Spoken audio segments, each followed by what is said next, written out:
Hello mga kagayam, love and light po para sa ating lahat. For today's video ay i-workout ko itong big night tree na ito. So naisipan ko na i-grafting na lang itong mga sanga niya para sa next season hopefully magbunga na rin siya. Itong mga sayon na ito kinuha ko dun sa Asbahain. Siyempre, pinili ko yung pinakamatamis na bunga na piniproduce ng isang puno doon. Dahil ang Asbahain Leisure Farm and Resort ay nagpo-produce ng Big Night wine. So, gusto ko dito sa bahay, mayroon lang akong wineberry na kinukot-kot-kot pag namunga na. Kaya igagrap ko ito ngayon para mabilis na mamunga sa next season. May ma-harvest na rin ako. Okay? So, dahil winiring ko ito at ngayon papalitan ko na at tatanggalin ko na lang itong mga wiring na to at para mailagay ko ng maayos itong mga namumungang sayon para matamis na ito pag namunga.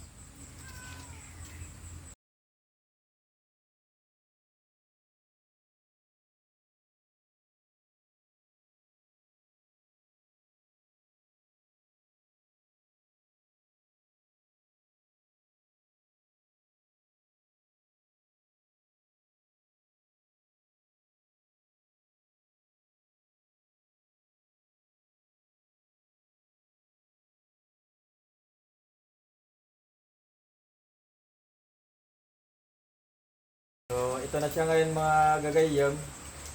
Nag-iwan ako ng may dahon pa dito para at least hindi siya totally nakalbo. So, ito tapos na yung malagyan ng grafting.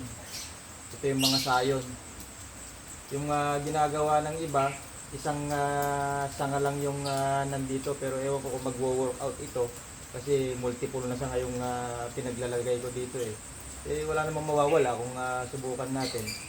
At ito nga, naka 1, 2, 3, 4, 5. Nakalima akong sanga. Yan. So, ang gagawin ko ngayon na susunod, tatakpan ko ito ng cellophane para ma-maintain yung moisture sa loob ng mga bagong sanga at para mabuhay siya. Okay?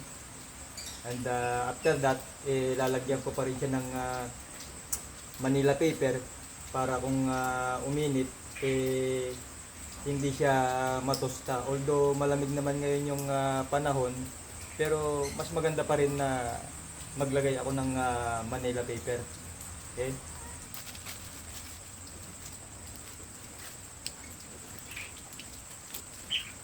Yung supot na gagamitin ko ngayon, supot na lang ng yelo muna. Yan. Yan ko lang siya dyan. Masyado yatang mahaba. Kulang na lang natin.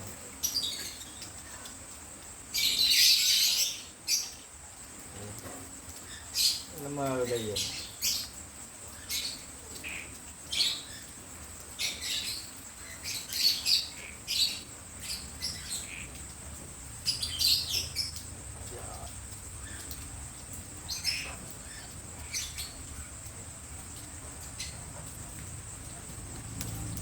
Okay.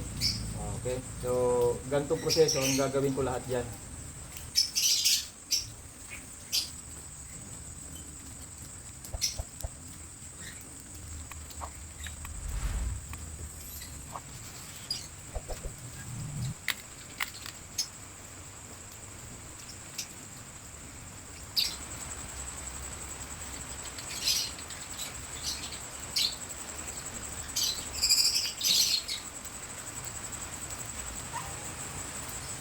Ang purpose nito mga kagayam para hindi siya masunog pag tirik ang araw. At least mayroon siyang protection. Tapos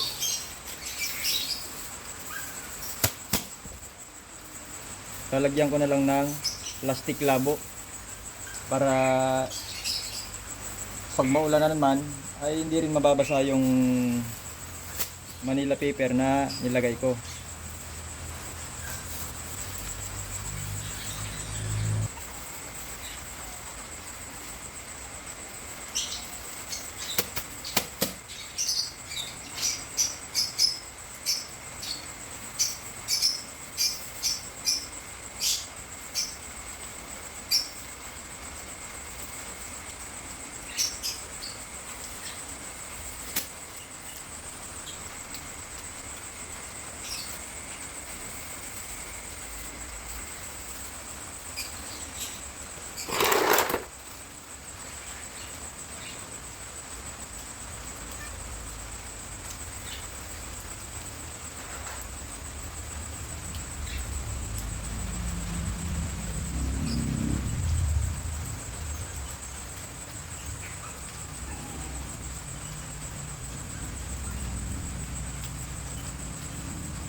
Oh, ayan mga kagayang. So, ulitin lang yung proseso. Tinalian ko rin lang ng rubber band para at least secured to.